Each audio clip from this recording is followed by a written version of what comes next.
Have you ever noticed how retirement planning conversations almost always begin with the same question? How much money do I need? For many people, that question becomes the center of their entire financial life. They spend decades chasing a number they believe will finally give them permission to stop working. Maybe that number is $1 million. Maybe it's 2 million. Maybe it's even more.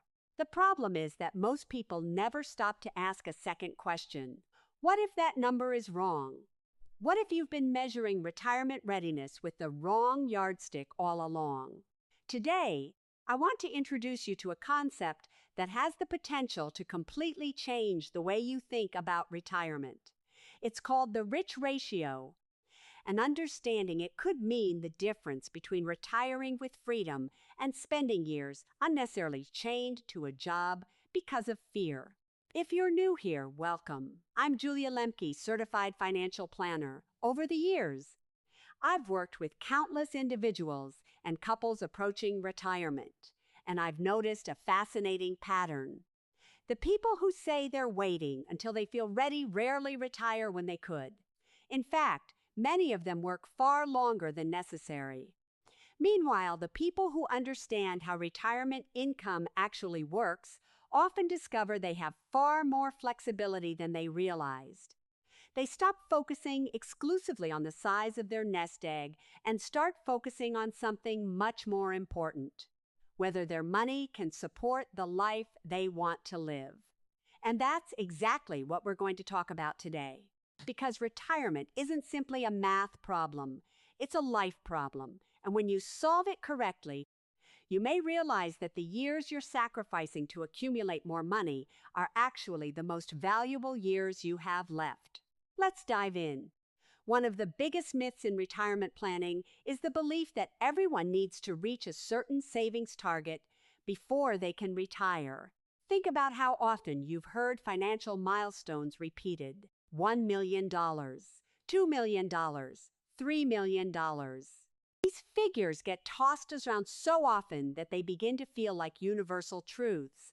But where did those numbers come from? For most people, they didn't come from a detailed retirement plan.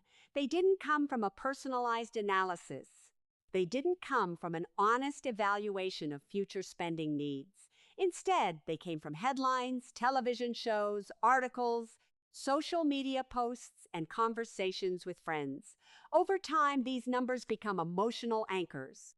People start believing that if they haven't reached a certain balance, they're not safe, and fear takes over. Fear is incredibly powerful. It convinces people to keep working even when their finances are already strong. It convinces them to postpone travel, to postpone family experiences, to postpone freedom, to postpone life itself. I've seen this happen repeatedly. Someone comes into our office with substantial savings, a manageable lifestyle, and multiple sources of future income. Objectively, they could retire, but emotionally, they're terrified. Not because the numbers don't work, because they don't feel ready, and that's a very important distinction. Many people confuse financial readiness with emotional readiness. The two are not always the same thing.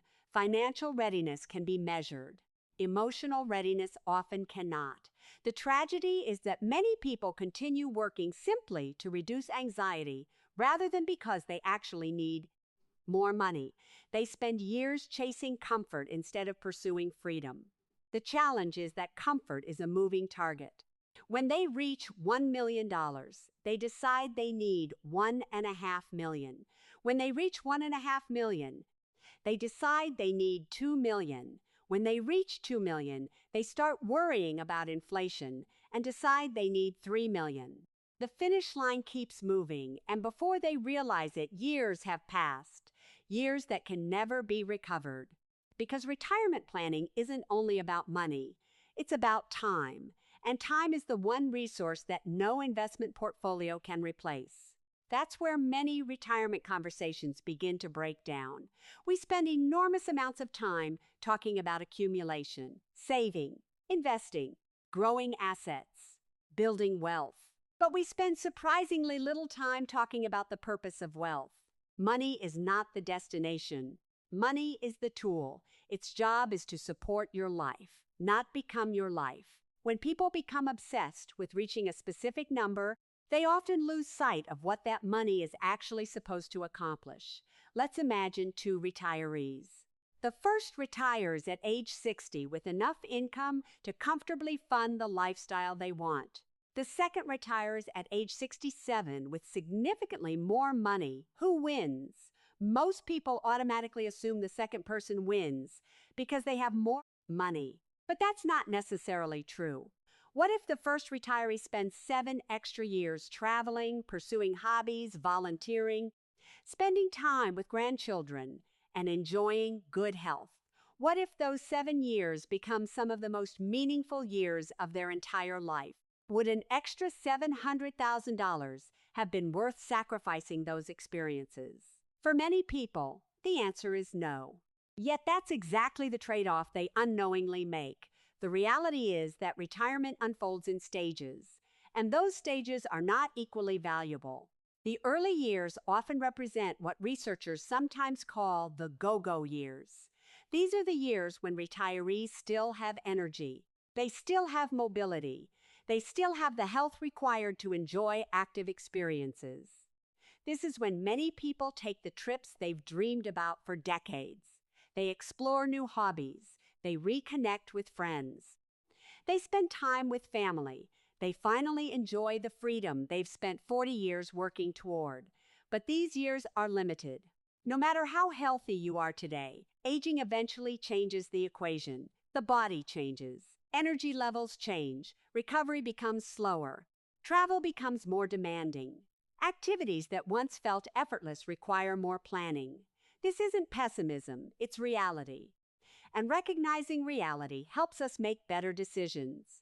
The problem is that many people assume they can simply postpone retirement experiences. They tell themselves they'll travel later. They'll pursue hobbies later. They'll spend more time with loved ones later. But later doesn't always arrive in the form we imagine. The version of yourself at age 68 may not have the same capabilities as the version of yourself at age 60. And that's why every additional year of work deserves careful scrutiny. You aren't simply earning another paycheck. You're making a trade. You're exchanging time for money. The question is whether the exchange is worth it. Let me share an example. Consider Mark. Mark spent his career as an engineer. He was disciplined, intelligent, and financially responsible. He saved consistently for decades and made excellent financial decisions. By age 62, he had accumulated approximately $9 million across his retirement and investment accounts. His desired retirement spending was around $85,000 annually. From a planning perspective, he was in strong shape. But Mark didn't see it that way. He had a number in his head. For years, he'd told himself he needed $5 million before retirement. No particular analysis supported this number. It simply felt safe, so he continued working. Year after year, his investments grew. His savings continued. Eventually, he crossed the threshold he'd been chasing. By age 67, his portfolio had reached roughly $6 million. He finally retired. And initially, he felt victorious. He'd achieved his goal. He'd reached the finish line. But several years later, something became painfully clear. The lifestyle he was enjoying at 67 was almost identical to the lifestyle he could have enjoyed at 62. The additional money didn't dramatically change where he traveled. It didn't dramatically change what he spent. It didn't dramatically change his daily routine. What had changed was his health. The long hiking adventures he once loved were harder. The physically demanding trips he'd dreamed about required more effort. His stamina wasn't what it had been. The money had grown. But the opportunity window had shrunk, and that's the part many people fail to calculate. Financial statements show gains and losses. They do not show missed experiences. They do not show postponed dreams. They do not show opportunities that quietly disappeared while someone sat in an office waiting to feel ready. That's why retirement planning requires a broader perspective. You have to evaluate not only what you gain by continuing to work, You also have to evaluate what you lose. And often, what you lose is invisible until it's gone. Think about the moments that matter most. The family vacation where everyone is healthy enough to participate. The chance to hike a mountain you've always wanted to climb. The opportunity to spend uninterrupted afternoons with grandchildren. The ability to wake up without an alarm clock and decide how to spend your day. These experiences have value. In many cases, they have more value than another percentage point of portfolio growth. Yet they rarely appear in retirement calculators. That's one reason so many retirees look back and wish they had left work sooner. Not because they ran out of money, because they ran out of time, and time, unlike money, cannot be replenished. This realization leads us directly into the rich ratio. Because the rich ratio asks a fundamentally different question than most retirement calculations. Instead of asking, how much money do you have? It asks, how well does your income support your life? And that distinction changes everything. Many people spend years focused on building a larger account balance. Yet retirement success has never been determined by account balances alone. Retirement success is determined by whether your available income can reliably support the lifestyle you want to live. That's a very different measurement.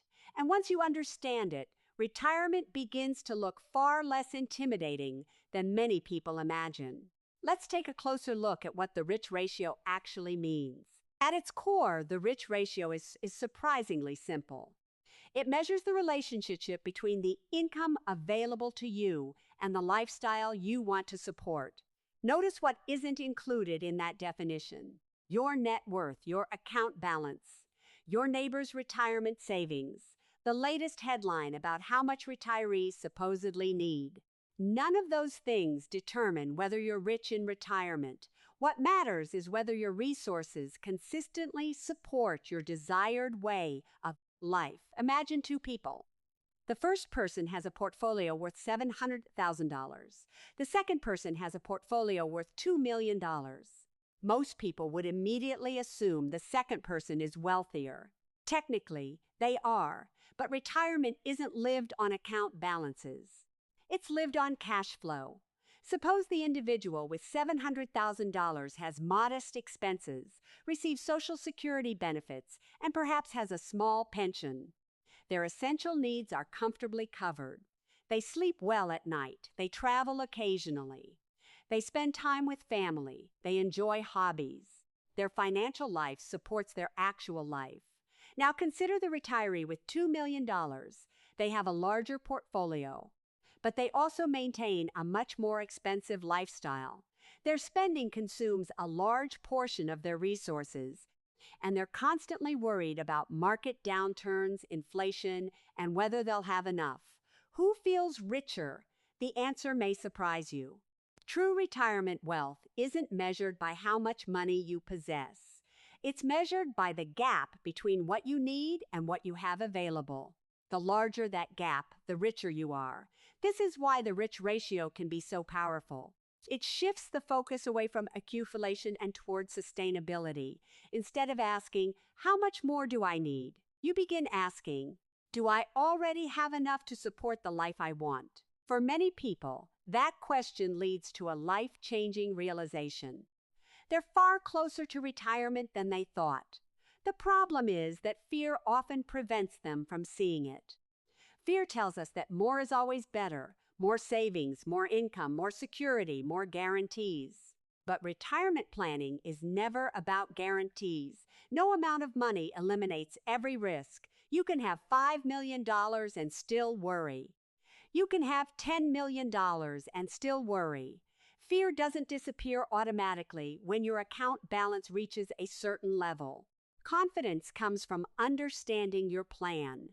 That's why people who understand their income sources often feel more secure than people who simply focus on wealth accumulation.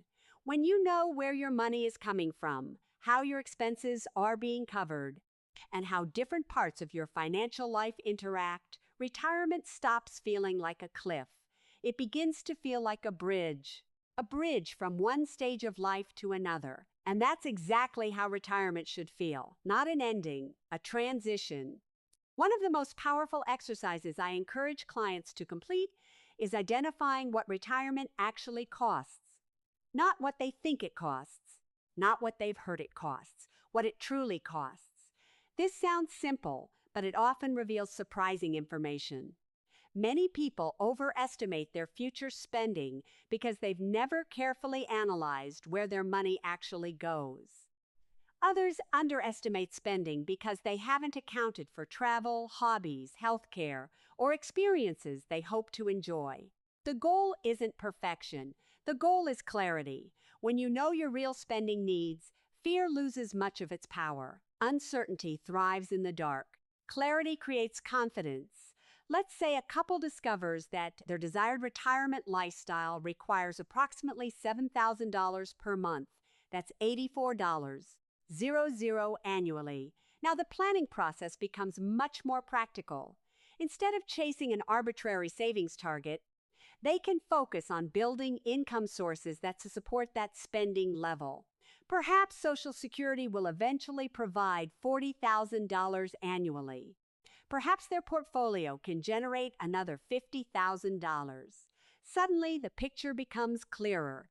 Instead of wondering whether they need another $500,000, they can evaluate whether their income structure already supports their lifestyle. That is the essence of the rich ratio. It aligns financial resources with real-world living, and for many people, that alignment arrives much sooner than expected. Of course, one of the biggest concerns people have is what happens during the years before Social Security begins. This is where thoughtful planning becomes incredibly important. Retiring before Social Security starts does not mean you're taking an enormous risk. It simply means creating a bridge. Think about it this way. A bridge connects 2 points. In retirement planning, bridge years connect your retirement date to future income sources. Those future income sources might include Social Security benefits, a pension, an annuity, or even part-time work. The goal is to identify how you'll fund spending until those income streams begin. This process transforms retirement from a giant leap into a series of manageable steps.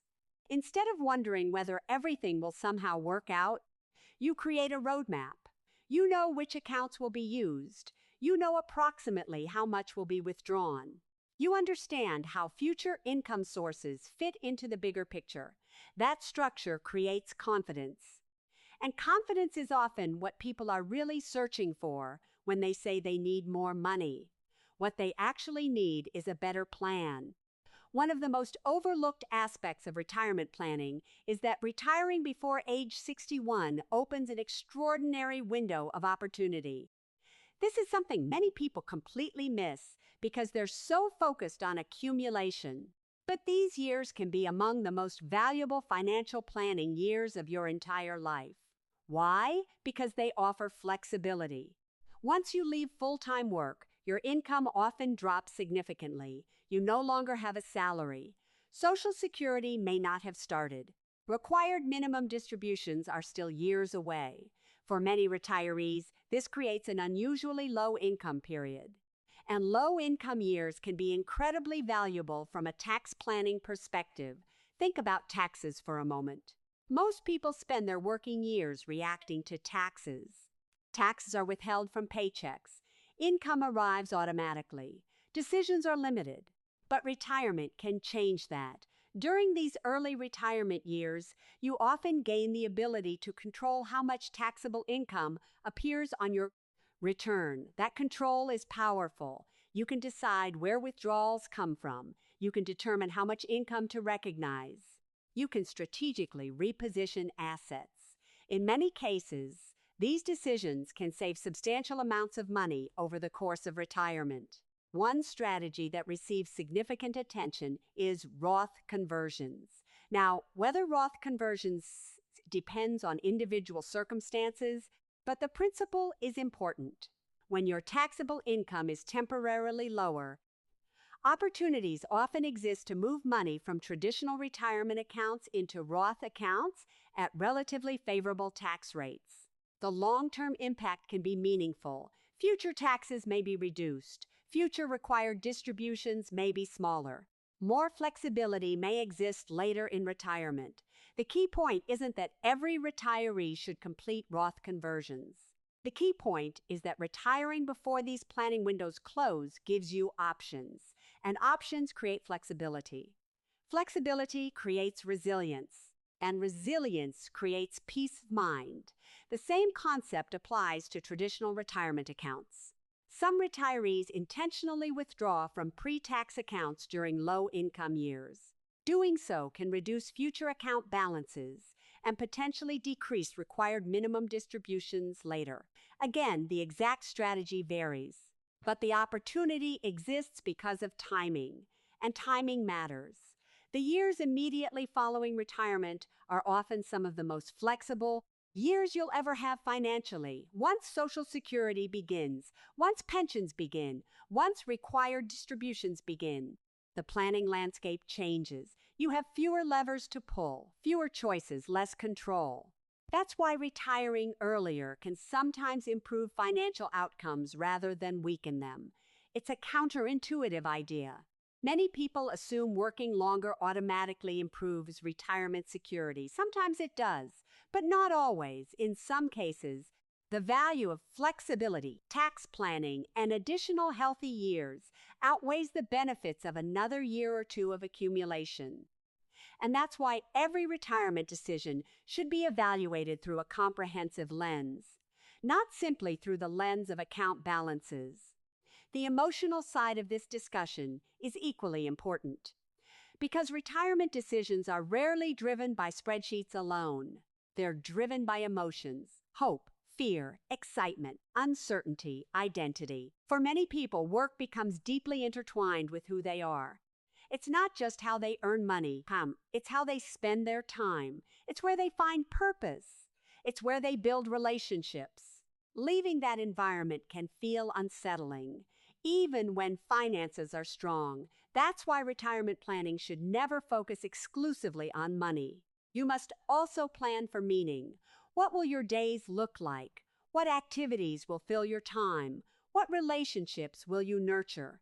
What experiences matter most to you?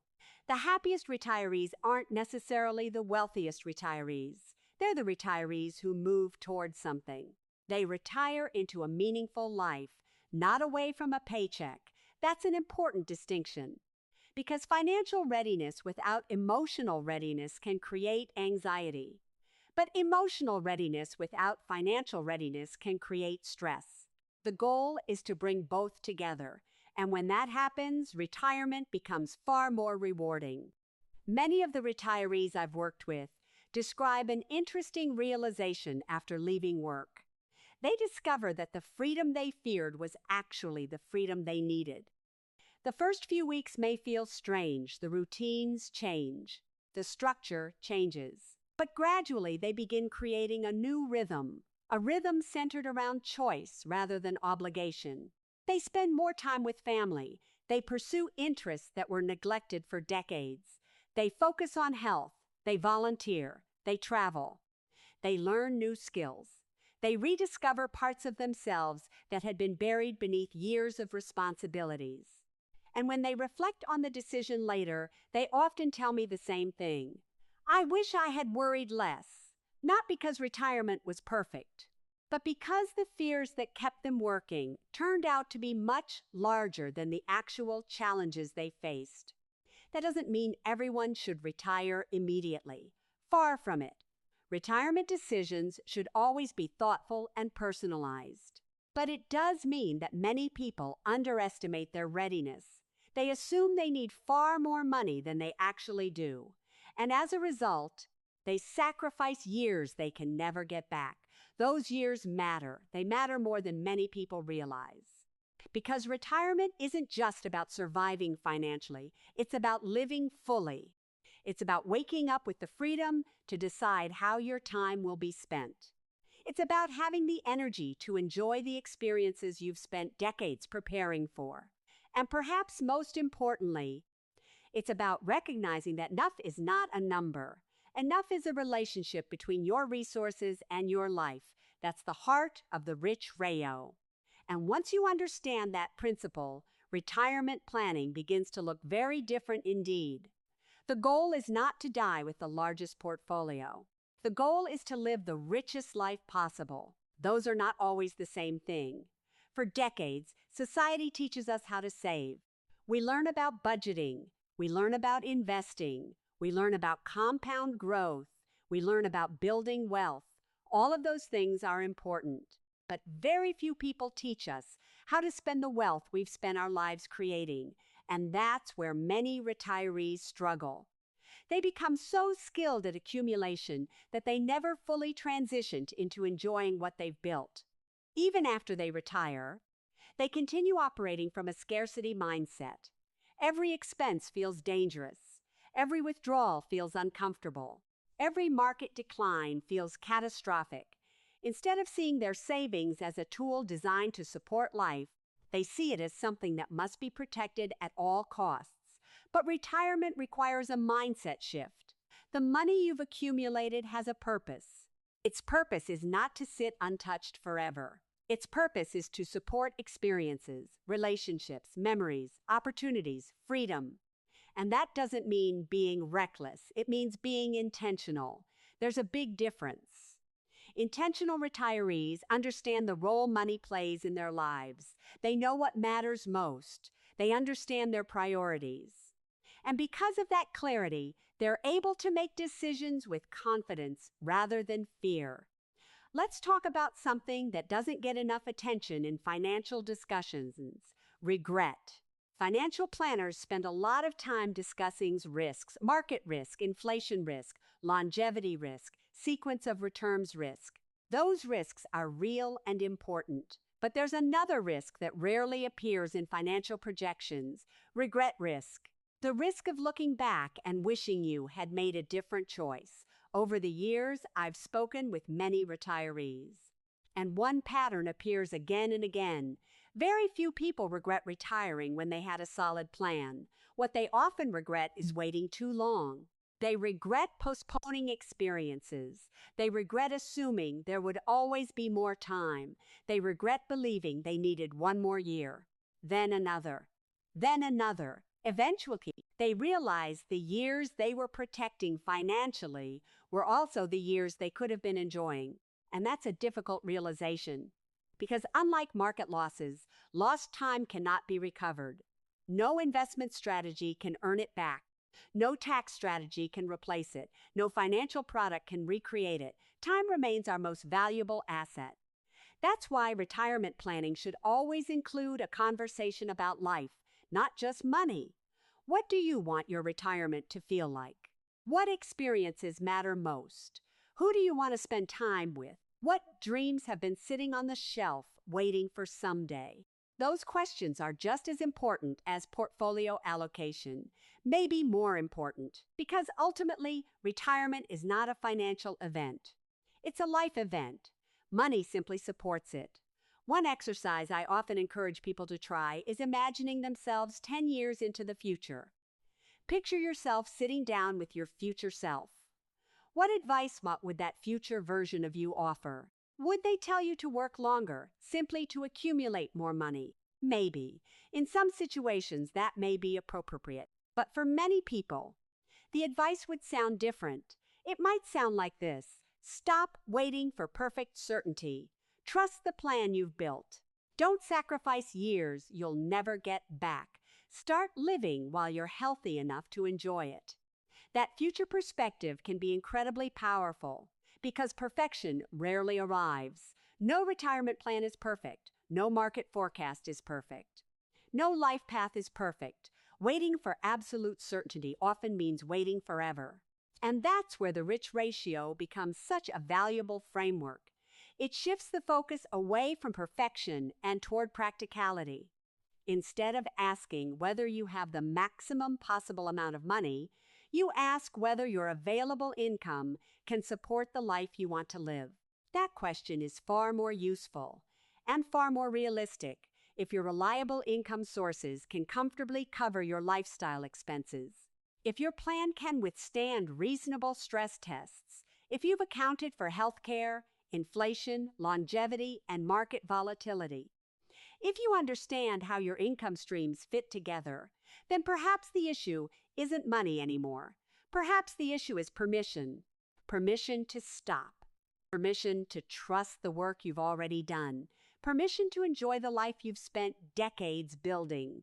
Many people spend years waiting for someone else to grant that permission. A financial advisor, a spouse, a friend, an article, a headline. But ultimately, the decision belongs to you, and that decision becomes much easier when it's based on facts rather than fear. Let's quickly revisit the key ideas we've covered today. First, retirement readiness is not determined by an arbitrary savings target. $1 million isn't magic. $2 million isn't magic. No specific number automatically creates retirement success. Second, retirement is about more than money. It's also about health, energy, freedom, and time. Those resources are valuable, and unlike money, they cannot be replenished once they're gone. Third, the rich ratio focuses on what truly matters: the relationship between your income and your lifestyle. When your reliable income sources can support the life you want to live, you're much closer to retirement readiness than your account balance alone might suggest. Fourth, the years before age 61 often provide one of the most valuable planning opportunities in retirement. Lower income levels can create flexibility for tax planning, account management, and long-term optimization strategies that may not be available later. And finally, waiting until you feel ready often results in working longer than necessary. Feelings matter, but feelings should be informed by facts. Otherwise, fear can quietly steal years that could have been spent enjoying life. I want to leave you with one final story. Imagine two retirees standing at the beginning of retirement. The first spent years chasing a larger account balance. The second spent years building a thoughtful plan. Both worked hard. Both saved diligently. Both acted responsibly. But when retirement arrived, their experiences were different. The first retiree kept asking, "Do I have enough?" The second retiree asked, "What do I want to do with the time I have?" One question focuses on fear. The other focuses on possibility. One keeps your eyes fixed on what could go wrong. The other helps you see what could go right. And while both questions matter, only one allows you to fully embrace retirement. The truth is that retirement isn't really about leaving work. It's about reclaiming ownership of your time. For the first time in decades, your calendar becomes yours. Your mornings become yours. Your choices become yours. Your life becomes yours in a way it hasn't been since you entered the workforce. That's an extraordinary opportunity, and it's one that deserves careful consideration. So if you've been telling yourself that you need a bigger number before you can retire, I encourage you to pause and ask a different question.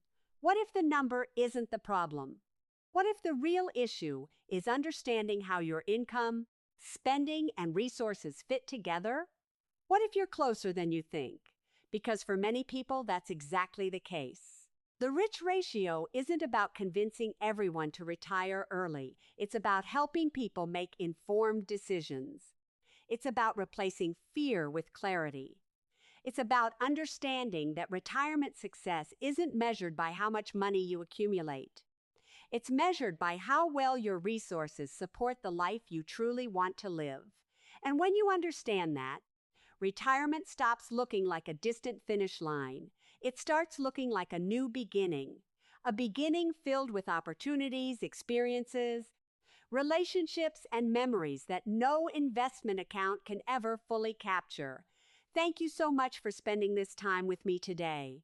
If this conversation has helped you see retirement from a different perspective, I encourage you to take the next step and begin evaluating your own rich ratio. Look beyond your account balance. Look beyond the headlines. Look beyond the arbitrary numbers. Focus on the life you're trying to create, because that's what retirement planning is really about.